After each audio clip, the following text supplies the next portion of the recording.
দ্রোণাগিরিতে শেষ দিন। আমরা আজ নেমে যাব এই 12,000 ফুট উচ্চতা থেকে। হাতিগড়ি শৃঙ্গ সূর্যের আলোয় ঝলমল করছে, গ্রামের বাড়িগুলো বেশ স্পষ্ট। এগুলো কেমন লাগছে? প্রচন্ড ঠান্ডা লাগছে, -20, হ্যান্ড গ্লাভস কোনো কাজই করছে না। বলো সৌমিন্দু?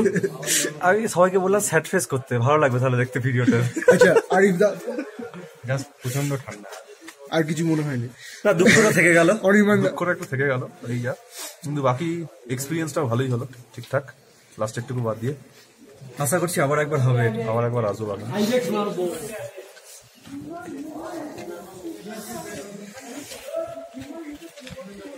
আপনি বলুন। একটু খারাপ লাগছে যে এখানটা ছেড়ে চলে যেতে হচ্ছে, কারণ এই সেই পৌরাণিক জায়গা। যখন রামায়ণের কাহিনী অনুযায়ী লক্ষ্মণকে শক্তিশাল মেরেছিলেন মেঘনাদ, তখন তাকে বাঁচানোর তাগিদে বিশল্যকরলীর প্রয়োজন হয়ে পড়েছিল। সেই বিশল্যকরলীর খোঁজ একমাত্র ছিল এই হিমালয়ে, কিন্তু আনবে কে? আনার জন্য দরকার পড়েছিল হনুমানের। সেই হনুমান এখানে এসে এই গ্রাম থেকে বিশল্যকরলীর খোঁজ করতে গিয়ে বুঝতে না পেরে গোটা গন্ধমাদন পর্বতটিকেই তুলে নিয়ে চলে গিয়েছিল। সেই কারণে যেহেতু এখানকার প্রপার্টি বা সম্পত্তি নিয়ে চলে গিয়েছিল হনুমান, তাই এখানকার মানুষজন হনুমানকে খুব একটা পছন্দ করে না। এখানে হনুমান পূজিতও হয় না। তবে জায়গাটার শোভা এতটাই সুন্দর। আমরা এখানে সব মিলিয়ে 2 দিন আছি। গতকাল খুব স্নোফল ছিল, কনকনে ঠান্ডা, হাত রাখতে পারছিলাম না ভোরবেলায়, এখন কোনো রকমে রেখেছি, তাও বেশ যন্ত্রণা হচ্ছে। তো সেসব নিয়ে আজকে শেষ দিন বটে, মন মোটামুটি সকলেরই ভালো আছে। নেমে যেতে পারলে বাঁচি, এটুকু বলতে পারি।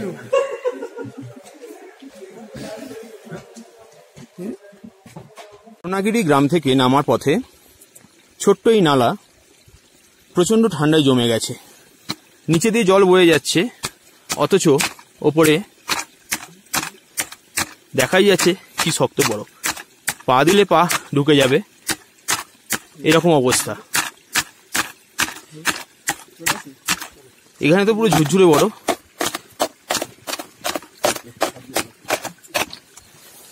পুরো জমে আছে,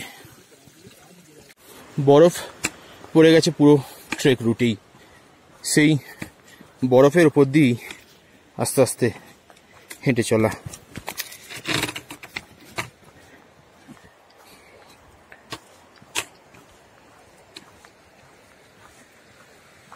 দূরে সেই ল্যান্ডস্লাইড জোন, বন্ধুরা সব নেমে পড়েছে, অনির্বাণ দ্বারা আসছে। প্রচণ্ড ঠান্ডায় জমে গেছে, বরফগুলি আইসাইকেল আকারে ঝুলছে।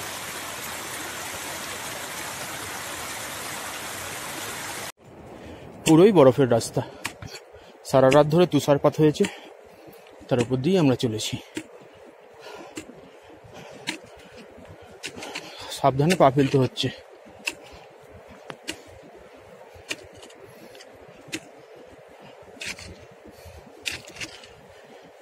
একে ল্যান্ডস্লাইড জোন, তার উপর বরফ পড়েছে। 2-1 একটু হড়কেছেও বটে। আপাতত আমি চলছি, দেখা যাক।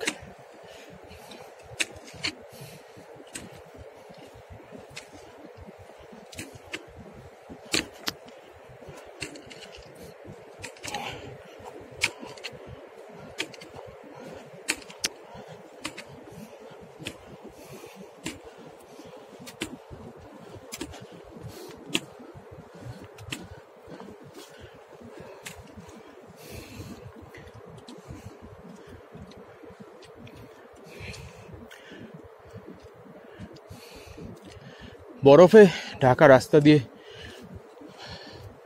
বন্ধুরা সব আসছে।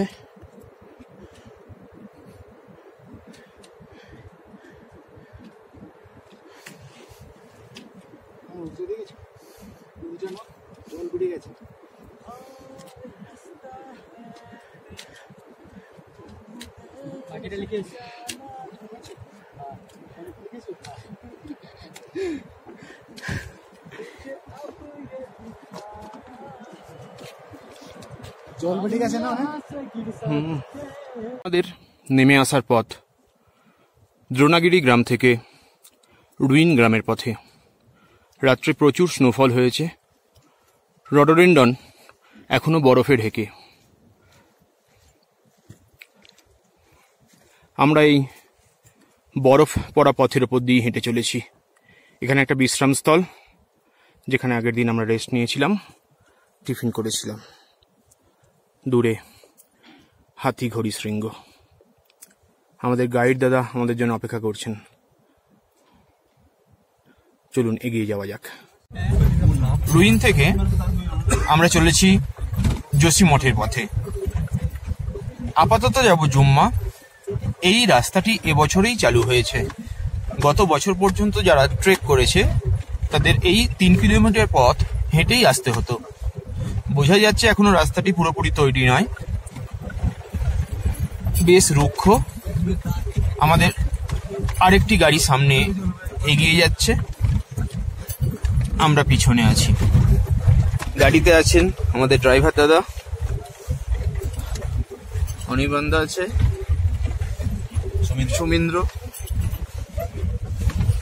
সুরেন্দু, আর অন্যান্যরা সব রয়েছেন।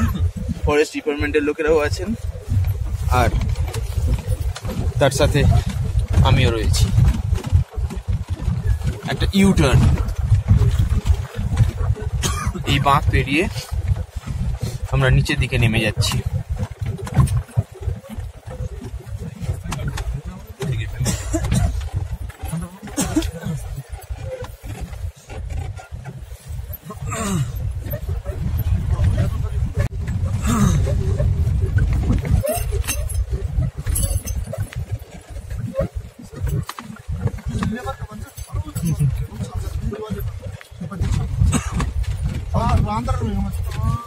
রুইন থেকে জুম্মার পথে ভয়ানক রাস্তা।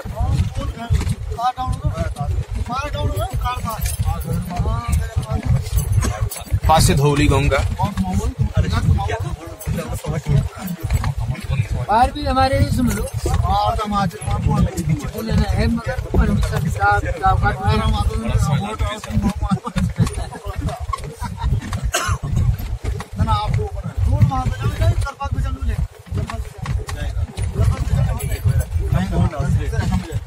पर भाई साहब बरसात में वो बैठा ये बर्फ में टूट जाएगा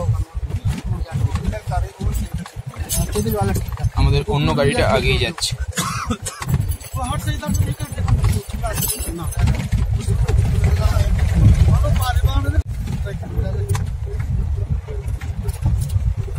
बिल्कुल नहीं लग रहा इस गाड़ी में। हाँ अरे वो जम मारता है वो रगी वाली गाड़ी है ना।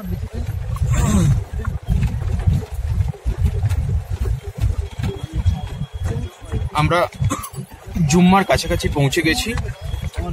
একটু পরেই ধৌলি গঙ্গার উপর দিয়ে তৈরি হওয়া ব্রিজের উপর দিয়ে যাব।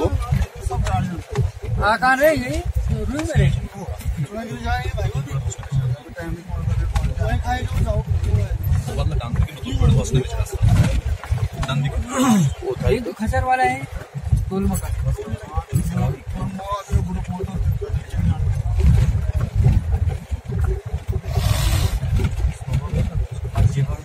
कचौरी हॉल 30 तारीख आगे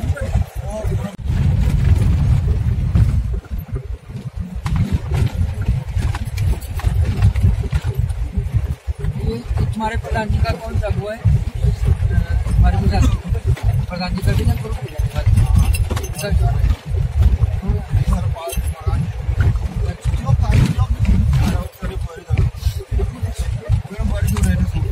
জুম্মাতে ধৌলি গঙ্গার উপর দিয়ে তৈরি হওয়া ব্রিজ আমরা দেখতে পাচ্ছি।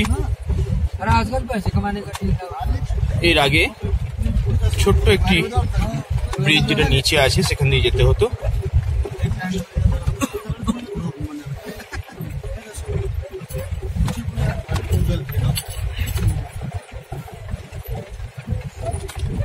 बहुत दूर या तो हो सकता है भाई वैसे ही बोलते हो क्या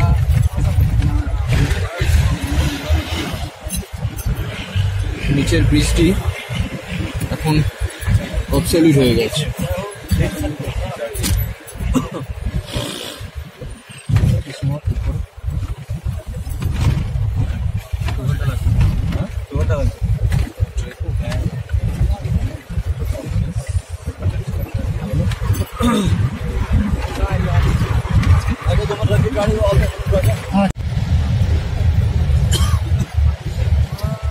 कंप्यूटर पे हो रहा है परीक्षा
বেশ ভালো দেখেছি হ্যাঁ ছবি বোধ হয় ভেতর দেখতে পাবো পরে নদীতাল নেমে গেলাম নদীতাল থেকে বিকেলটা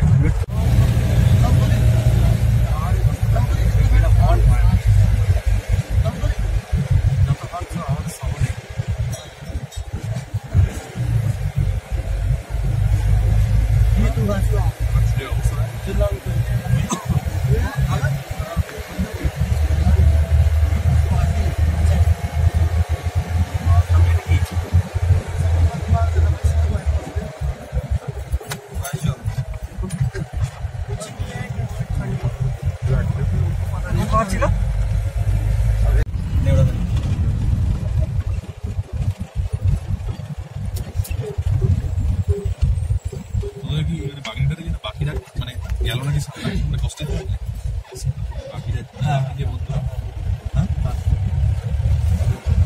সেটাই মনে হলো আমার কষ্ট হয়েছে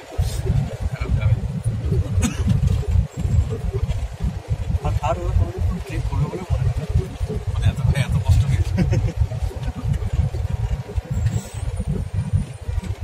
একমাত্র আমার কাজেরই হচ্ছে চাকরিটা পড়ে আছে কিন্তু তোদেরই তো মানে নামতে কষ্ট হয়েছিল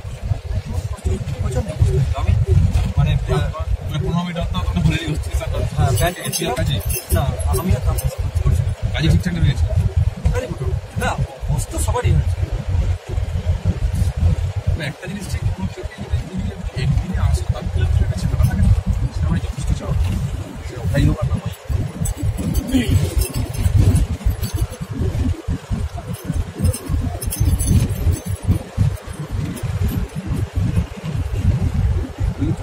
না আমার ব্যক্তিই বলছি আর তখন আমি জানি না যে আমার হাঁটুর অবস্থাটা অতটা খারাপ হচ্ছে তুই আমাকে এই দুটো ব্যায়াম একটু আজকে ঘরে গিয়ে আর একটা জিনিস করবে না মাটিতে বসে কখনো মানে মাটিতে হচ্ছে কি তোমার বসবে না পারলে মাটিতে বসলে যখন উপরে ওঠো না মাটিতে বিশাল বিশাল সেটা হচ্ছে অ্যাকচুয়ালি দেখ কোনো প্রবলেম নেই স্কোয়াট করা মানে বললাম আপনি 15টা করে 3 সেট স্কোয়াট করো কিন্তু হচ্ছে কি ওরা বলছে যে কারোরই বেশি নয় হচ্ছে কি মাটিতে বসা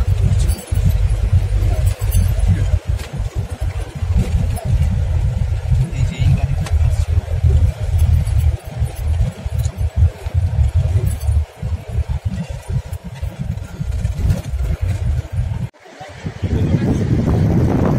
ধৌলি গঙ্গা সুরাইথোটাতে প্রবল বেগে নেমে আসছে।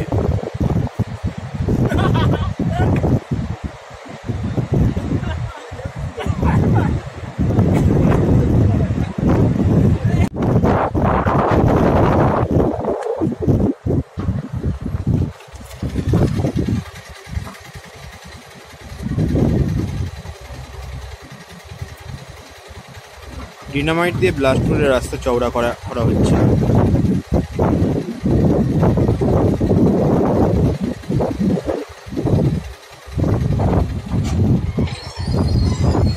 ধৌলি গঙ্গা।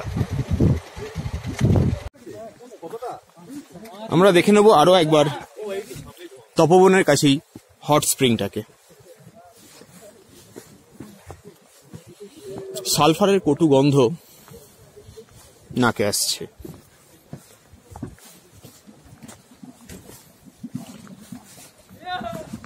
টকবক করে ফুটছে জল।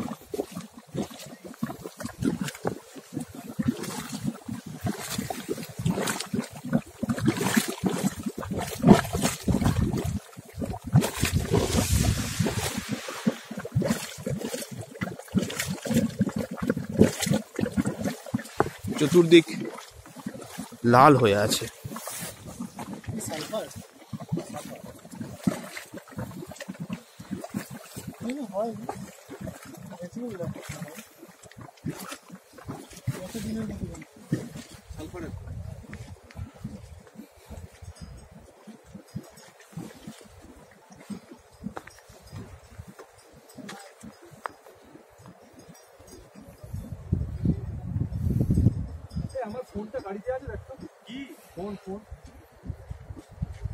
থেকে হরিদ্বার যাওয়ার পথে আমরা বীরহিতে একটু দাঁড়িয়েছি ব্রেকফাস্ট করার জন্য। সেখানে এসে দেখলাম অলকানন্দার মধ্যে এসে বিলীন হয়ে যাচ্ছে বীর গঙ্গা নদী। এই সেতুর তলা দিয়ে বীর গঙ্গা প্রবল বেগে ঝাঁপিয়ে পড়ছে অলকানন্দার বুকে। এই সেই অলকানন্দা।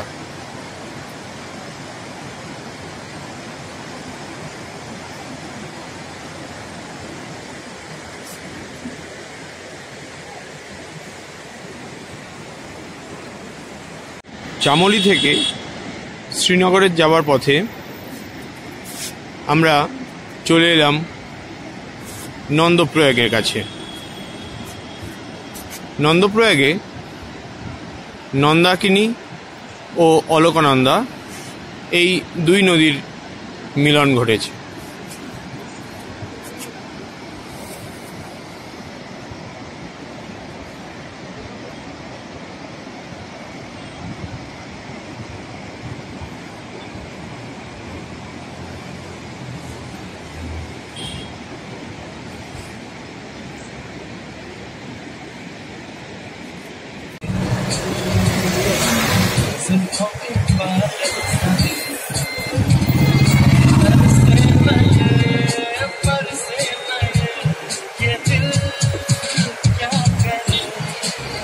দাঁড়িয়ে আছি কর্ণপ্রয়াগে।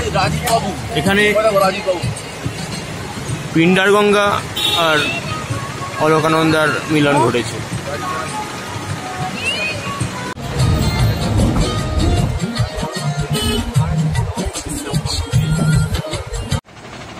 পঁচিশে অক্টোবর 2018 যোশীমঠ থেকে হরিদ্বার ফেরার পথে দাঁড়িয়ে আছি দেবপ্রয়াগে। দেবপ্রয়াগে অলকানন্দা এবং ভাগীরথীর মিলন ঘটেছে। আমরা দেখতে পাচ্ছি উপরের দিক থেকে যে নীল রঙের স্বচ্ছ নদী নেমে এসেছে সেটি হচ্ছে অলকানন্দা, এবং বাম দিক থেকে যে ঘোলা জলের নদী এসেছে সেটি হচ্ছে ভাগীরথী। এই দুই নদীর মিলিত ধারা গঙ্গা নামে প্রবাহিত হয়েছে। 2013 সালের হরকা বানে এই অংশটি মূল ভূখণ্ড থেকে বিচ্ছিন্ন হয়ে যায়। ভাবা যায় যে কি ভয়ানক ছিল সেই দিনটা। এখানেতে যে নদীর ঘাট দেখা যাচ্ছে, নিচের দিকে যে পিলার দেওয়া ঘাট রয়েছে, সেই পিলার দেওয়া ঘাটের মাথা পর্যন্ত জল উঠে গিয়েছিল সেই দিন।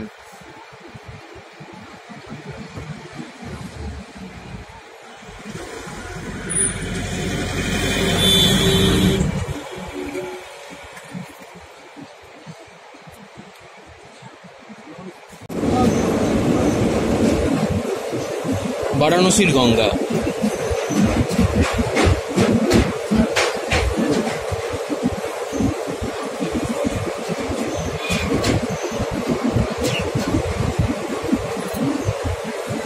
আমরা ট্রেনে সব বসে আছি।